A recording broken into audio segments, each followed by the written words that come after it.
It's Friday night, Mountaineers, and welcome to the first show of many. I'm usually on another channel tonight, but I had some technical difficulties. Guys, this is it. It's happening. EA Sports is here, and we're going to talk a little bit about that and how the Mountaineers are underrated. So just tune right in and sit back. We're going to be talking some football. Yeah.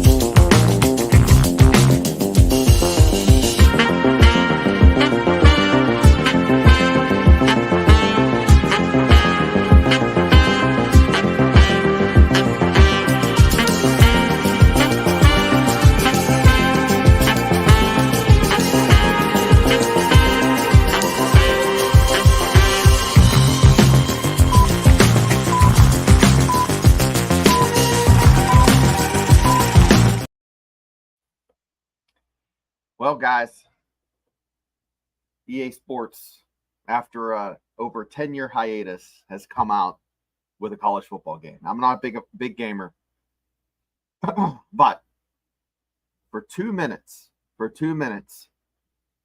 I took my teenage boys to school. I did. And then after about minute 3, 4, 5, they figured out how things work, and I got my butt kicked. I got stomped, drugged through it was terrible, but it's amazing. It's amazing. So we're going to talk about that a little bit tonight, and how the Mountaineers are so underpowered for a team that returns, almost all of the starting offense except for some of the line. They really, I think they have an overall score of 82. So I'm going to pull up here some of the other teams that just blow my mind on blows my mind on how overvalued some of these are. So let me share my screen here. So guys, I'm going to start off by sharing this. Syracuse, they have an 85 overall rating. Now, I'm just going to touch on 6 of these because I could be here all night talking about how the rating is, but the ratings work. But West Virginia has an 82 offense and 78 defense. But man, the Q's an 85. Man, I can't get over that. So I don't understand because the Syracuse Orangemen, other than upsetting a few teams here and there, they've been abysmal, been hot garbage. I don't know. Who else do we have here? Let's see. Virginia Tech, the Hokies. We're going to talk a little bit all about the Hokies tonight. So there are rumors that Virginia Tech, Louisville, Clemson, Florida State might be hopping on the Big 12 bandwagon. That's great news. But are they at 87 overall? I would think West Virginia would be more than 87. Virginia Tech, I could see them 86, 87. Offense 83. Defense 86. Now my son tells me there's going to be updates that come out every week. So if a team craps the bed, their stock's going to drop. So that's a good thing. But this is a high rating for a Virginia Tech team that's been in a dreary ACC. The Horned Frogs, 80.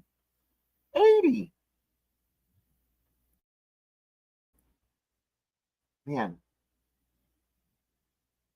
I wolfed down a chicken nugget before I got on the air. I'm like, yeah, I'll just pop one in like a Pez. And I got a little bit stuck and I keep wanting to cough. Guys, TCU is an 80. What in the? They should be an 82. I mean, they're not that bad. I mean, any team that's, hey, Daredevil. So this is my first solo show. And the show that I had scheduled before this, I have to have a code to go into StreamYard to do the voice of college football. And my computer restarted. I was getting ready to go on and I just lost contact. So a lot of the folks that I was going to have jump over to this channel for the inaugural, podcast, it didn't happen. So hopefully all my friends will catch this on the fly. But EA Sports, man, I've lost so many girlfriends and lost so much time when I was playing the old PlayStation. Yeah, Daredevil. But you'll be entertained by this. It's video games, Daredevil. So some of these teams are super overrated. Now, BYU, I think they should be about an 82, but a 75 on offense and 78 on defense. They're known for having great quarterback play. And a lot of their football players are grown-ass men because they go off on missions and come back. So we'll have to see. These were just ones I was scanning through to pick to play against the Mountaineers because, of course, my son wanted to be the Mountaineers. And I was blown away with some of these schools' ratings. So Wake Forest is an 84. You can't tell me that a program such as Wake Forest. So first of all, riddle me this. You have an 80 on offense and 80 on defense. How is your overall score an 84? What kind of shit wizardry is that? That's baloney. Freaking Wake Forest. But I'll tell you what. This is the sprinkle on the shit flavored cupcake, guys. What's next here? Okay, Arizona. Guys, you lost your coach. Went to Washington. Now, you had a lot of key players stay, okay? And if your coach was still there and the whole team was returning because you lost some players to the portal, I could see a score of an 87. But how can you have an overall of 87 if your defense is an 82 and your offense is an 87? You think it would be a median between the two, right? I don't know. Doesn't make any freaking sense. Let's see. That's all we got for those schools that just jumped off the page. Didn't make any random sense whatsoever. Guys, so getting back to the Mountaineers. Once again, they're undervalued. I mean, they won 9 games last year. 9 games. What gives? I mean, come on, 9 games. Let me share my screen here. Bear with me. So, Garrett Greene in the game is really good. I mean, he's hard to tackle. He's fast. And that's in the world of video games. Let's talk about the real world. Let's talk about Garrett Greene playing against Penn State, playing against Pitt, Kansas, those first couple games. He can beat guys with his legs.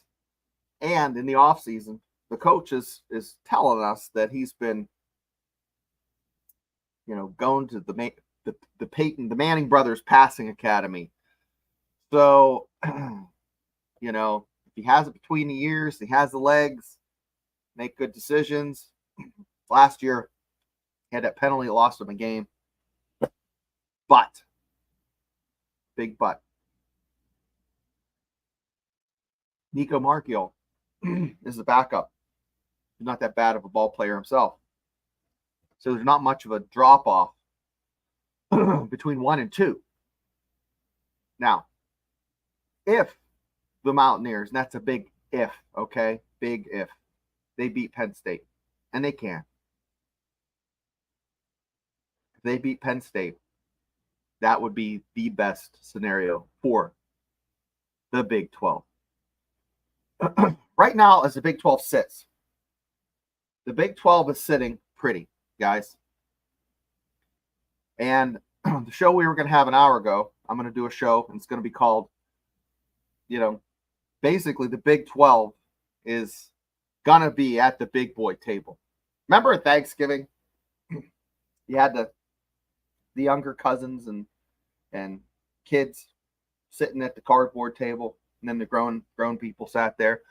And there was always one, man, that nugget's killing me, guys. Yeah, hold on a second. Man, it's like I smoked a pack of chicken nuggets. Damn. So, you had a table with the grown-ass kids, and then the little kids, and then you had the adult table, okay? If Florida State, if Miami by chance, or Clemson, I'll get into Clemson. I have a little bit of a heartburn with them. And Louisville, which is one of my favorites, would get into the Big 12. And that would give the Big 12 a seat with the SEC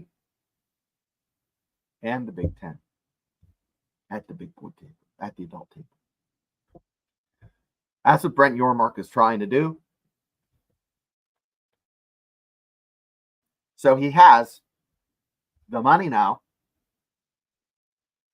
It's like that guy that gets out of a hoopty, has a big fat wad of cash. All the guys that were selling parlay cards back in the day. The Italian wallet was one of those green gum bands you'd find on broccoli and asparagus. And those green gum bands, they just put their money in that son of a gun. And you walk around with a big wad, drive around on a hoopty. That's the Big 12 is. Ballers on a budget. So, if that happens. Now, guys, mind you, you have, let me pull up the reports here. SI, Clemson Tigers. Clemson, Florida State have basically weakened the fabric of the conference's future, and they basically don't have a home. It's like you don't have to go, but you can't stay here type of thing. And once they exit the ACC, the SEC and Big 10 would have been likely landing spots, but reports are they don't want to deal with the problem children of Florida State and Clemson. Florida State last year, if you've been under a log, you know that they got kind of blown off. They had a great record. Their quarterback got hurt late in the season. They still managed to win the rest of the games. They were snubbed.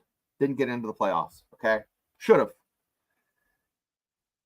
They already had a bad taste in their mouth, and that just was like washing down a turd with vinegar. So, with that being said, they're looking for another home. Hey, so there's a chance, right? The Big 12 has a chance. Not only do they have a chance, as days go by, it's more and more likely that they're going to poach some of these schools from the ACC and build up their stable. Right now, the Big 12 is not even close to being the top two. I mean, they're securely in the bottom, right at 3. They're neck and neck with the ACC, but with all of this happening, of course, the ACC stock is at an all-time low. People want to jump ship. They're citing that the conference did not do everything they could to be the shepherd of the conference and steward of their money, and they don't feel like they're getting their fair payout. But contractually, they are. It was written, so it was written, so it is, I guess. Guys, if that happens, if the Big 12, Big 12 lands these guys, we're going to see We're going to see some changes. We're going to see some big changes. Listen, make sure you share, like, subscribe, building this show up. You know, the show I had 2 weeks ago, 2 Fridays ago, before I had West, we had 700 views. So I know there's eyeballs out there. We just got to get people watching it. Guys, Garrett Greene is a Heisman contender. Yeah, I'm crazy. I'm wearing some crazy colors today, but I really think so. He has the legs. He has the looks. Got some locks. Got some flow going on, as they call it, flow. Some drip. Got some drippy drip. And guys, he is the best kept secret. The best kept secret, not only in EA Sports, but in the Big 12. He is. We're going to be here every week. I'm going to be here Tuesdays and Fridays. We're going to shoot the bull for about a half an hour. We'll talk about the state of West Virginia football. We might crap on some other teams, talk shit on Pitt, talk a little bit of stank on Penn State, but I would love to see the Big 12 have 2 conferences, okay? The Big 12 East and the Big 12 West. And the Big 12 East would have Virginia Tech, Louisville, Pitt, Florida State, UCF, maybe NC State, but not so much. I don't think so. If they come, that's fine. Miami, West Virginia, maybe Clemson. That would be great. Got all those teams playing. Man, that's just fantastic.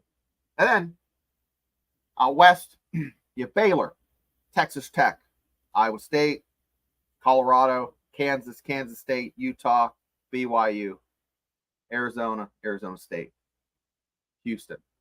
So what's not to love about that? You have your regional rivalries. You cover 3 different time zones. You have the parity that a good conference should have, because the Big Ten doesn't have that parity.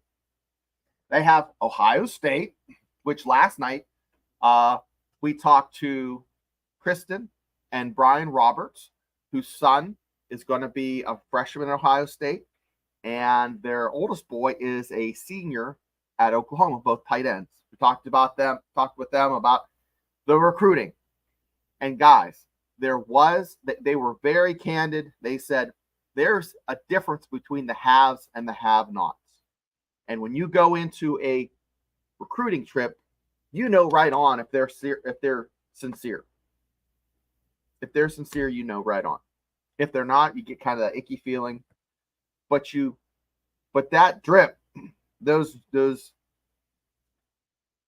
shoes that they scan your feet and they fit them for your feet, and they scan the helmets for your noggin, and they have all that swag and those nice lounge chairs and the neon lights and the dining tables and all that stuff. It just, there's the haves and the have-nots. And if the Big 12 doesn't keep their game up, they're not going to be ballers on the budget. They're going to be has-beens, because every year the gap widens. Okay. So far, you can get your foot in the door with having a great coach. Okay. West Virginia has a good coach, not a great coach, a good coach. But the thing, and this was talked about last night, the thing that keeps kids interested is stability. If a coach is out there, out and about interviewing, if there's rumors about him moving on, or if there's a hot seat, there's no chance in hell they're going to get the good kids, because they're going to move on to a more secure place. to land, because no one wants to get there and have their guy move. Because what happens in college ball now is a coach moves, and a lot of times the players move with them. Case in point, last night, it was talked about. A coach had moved to another position. This young man had played for him 2 years ago, and he ended up playing for him again. It's about relationships. Relationships. It's about sincerity. And of course, there's the swag and the drip. Right? Guys, this isn't the 90s. You don't get a Gatorade and a starter jack and a pat on the ass. It's about NIL. About having an agent. About the swag. But I don't know. I'm excited. We're going to have a great year coming up. As it stands, I have season tickets, but my kid has a football game that same night as the Penn State game. All the other games are on Friday, but all of a sudden they're like, we're going to play a Saturday varsity game. I'm excited. I want to see my kid play. I do. But I want to see the Mountaineers play Penn State, right? Guys, I'll be here every Friday at 9 o'clock with bells on. Tuesdays, 9 o'clock. Guys, when the season starts, I might have to change it because of the varsity games are Friday. Might go 6, might go 7, but you're going to see me. You're going to get sick of me. But if you have any suggestions on any ideas for interviews, or maybe some ideas on questions or topics, hit me up in the comments, or you hit me on Twitter. Still trying to figure out the Twitter, or X as they call it. Guys, thanks again for tuning in, and we will see you soon. I'm going to see you off with a little bit of flash, a little bit of music, a little bit of razzle dazzle.